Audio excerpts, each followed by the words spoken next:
ಮಾತನ್ನ ಈ ಸಂದರ್ಭದಲ್ಲಿ ಕೇಳಕ್ಕೆ ಇಚ್ಛೆ ಪಡ್ತೇನೆ. 2000 ವರ್ಷಗಳ ಕಾಲ ಬ್ರಾಹ್ಮಣ ಸಮಾಜ, ಇತರೆ ಸಮಾಜ ಮೀಸಲಾತಿಯನ್ನ ನುಂಗಿ ನೀರು ಕುಡಿದ್ರು.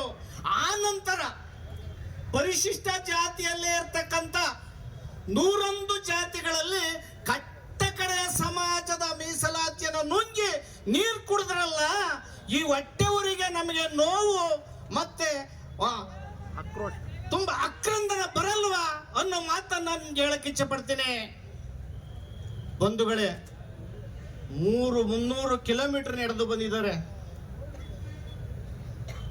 ನಾವು ಹಂಬಣ್ಣ ಎಲ್ಲ ಕೂಡಲ ಸಂಗಮದಿಂದ ಬಂದಾಗ, ಮತ್ತೆ ಮೊದಲನೇದಾಗಿ ಬಿ ಕೃಷ್ಣಪ್ಪರ ಸಮಾಧಿಯಿಂದ ಬಂದಾಗ ಇಲ್ಲಿ ನಮ್ಮ ಮೇಲೆಲ್ಲ ಕೇಸ್ ಹಾಕಿದ್ರು, ನಡಿ ಬೀದಿಯಲ್ಲಿ ನಿಲ್ಲಿಸಿ. ನೀವು ಕೇಸ್ ಕೊಡಲ್ಲ, ನೀವು ತುಪಾಕಿ ಕೊಡಲ್ಲ, ಗುಂಡುಗಳಲ್ಲ, ಲಾಠಿಗಳು ಏನ್ ಮಾಡ್ರು ಕೂಡ ನಾವು ಚಕ್ಕಲ್ಲ ಬಕ್ಕಲ್ಲ ಅನ್ನೋ ಮಾತನ್ನ ಈ ಸಂದರ್ಭದಲ್ಲಿ ಹೇಳಕ್ಕೆ ಇಚ್ಛೆ ಪಡ್ತೇನೆ. 2 ದಿನದ ಹಿಂದೆ 19ನೇ ತಾರೀಕು ಇಲ್ಲೇ ಕಾರ್ಯಕ್ರಮ ನಡೀತು. ಮುಖ್ಯಮಂತ್ರಿಗಳು 1.5 ಗಂಟೆ ಕಾಲ ಚರ್ಚೆ ಮಾಡಿದ್ರು. ಭಾಸ್ಕರ್ ಪ್ರಸಾದ್ ಹೇಳಿದ್ರಲ್ಲಿ ಒಂದು ಕೂಡ ಸುಳ್ಳಿಲ್ಲ. ಮುನಿಯಪ್ಪನವರು ಇದ್ರು ಮೀಟಿಂಗ್ ಅಲ್ಲಿ, ಮುಖ್ಯಮಂತ್ರಿಗಳ ಮೀಟಿಂಗ್ ಅಲ್ಲಿ. ತಿಮ್ಮಾಪುರ್ ಇದ್ರು, ಮಾದೇವಪ್ಪರು ಇದ್ರು, ಎಲ್ಲಾ ದಲಿತ ಸಂಘಟನೆಗಳಿದ್ವು, ನಮ್ಮ ಮುನ್ರಾಜು ಇದ್ದಿರಿ. ಅಲ್ಲಿ ಅವ್ರು ಮಾತಾಡ್ತಾ ಇದ್ರೆ ನಮ್ಮ ಮುನಿಯಪ್ಪನವರು ನಮ್ಮ ಕಡೆ ಕೈ ಮುಗಿದು, ಗಲಾಟೆಗಳು ಮಾಡಬೇಡಿ, ಯಾರನ್ನು ಬೈಬೇಡಿ, ಮುಖ್ಯಮಂತ್ರಿಗಳು ಹೇಳ್ದಂಗೆ ಕೇಳಿ 3 ತಿಂಗಳ ಸಮಯ ಕೊಡಿ ಅಂದ್ರು. ನಾನು ನಿಲ್ಲಿಸ್ರಿ ನಿನ್ ಮಾತು, ಇದರಿಂದಲೇ ಗಲಾಟೆ ಆಗಿರೋದು.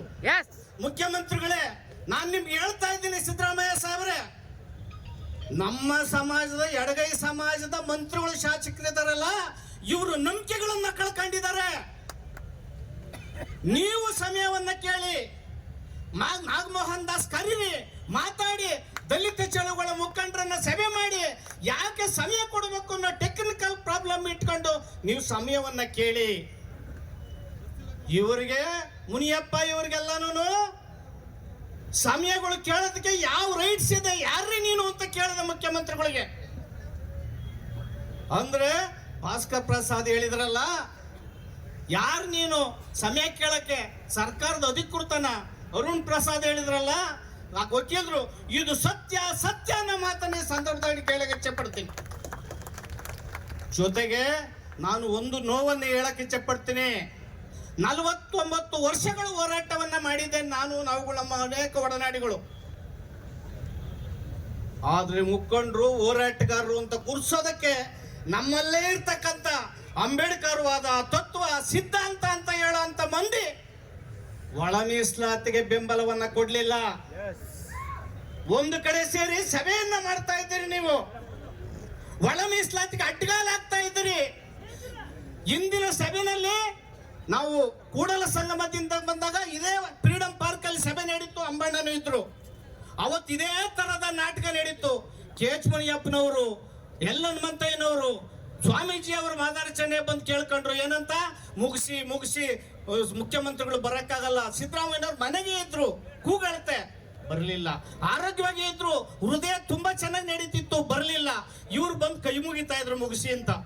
ನಾನು ಹೋಗಿ ಮುಗಿಬಿದ್ದು ಸ್ವಾಮೀಜಿ ತಮ್ಮ ಮೈ ಕಿತ್ಕೊಂಡು ಬರಲೇಬೇಕು ಮುಖ್ಯಮಂತ್ರಿ ಬರಲೇಬೇಕಂತ ಕೂಗಿದಾಗ DCP ಬಂದು ನನ್ನ ಶಾಲನ್ನೇ ಎಳ್ಕೊಂಡು ಬಿದ್ದು ಡಯಾಸ್ ಮುರಿದೋಯ್ತು, ದೊಡ್ಡ ಗಲಾಟೆ ಆಯ್ತು. ಕಡಿ ಮುಖ್ಯಮಂತ್ರಿಗಳು 2 ಸಮಾಜದ ಸಚಿವರುಗಳನ್ನ ಸಭೆ ಮಾಡಿದ್ರು. ಅದು ಕೂಡ ನಾಟಕೀಯ ಸಭೆ. ಇವತ್ತು ಕೂಡ ನಂಬಿಕೆ ಇಲ್ಲ.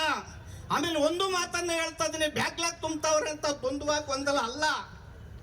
ಮಾದೇವಪ್ಪ ಸರ್ನ ನಾನು ಅಲ್ಲೇ ಕೇಳಿದೆ, ಬ್ಯಾಕ್ಲಾಗ್ ತುಂಬಕ್ಕೆ ಪ್ರಯತ್ನ ಪಟ್ಟಿದ್ರಂತೆ, ಒಂದ್ ಕಡೆ ಕ್ಯಾಬಿನೆಟ್ ತೀರ್ಮಾನ ಆಗಿದೆ ಅಂತ. ಅವ್ರು ಮುಖ್ಯಮಂತ್ರಿಗಳು ಹೌದಾ ಅಂದ್ರು.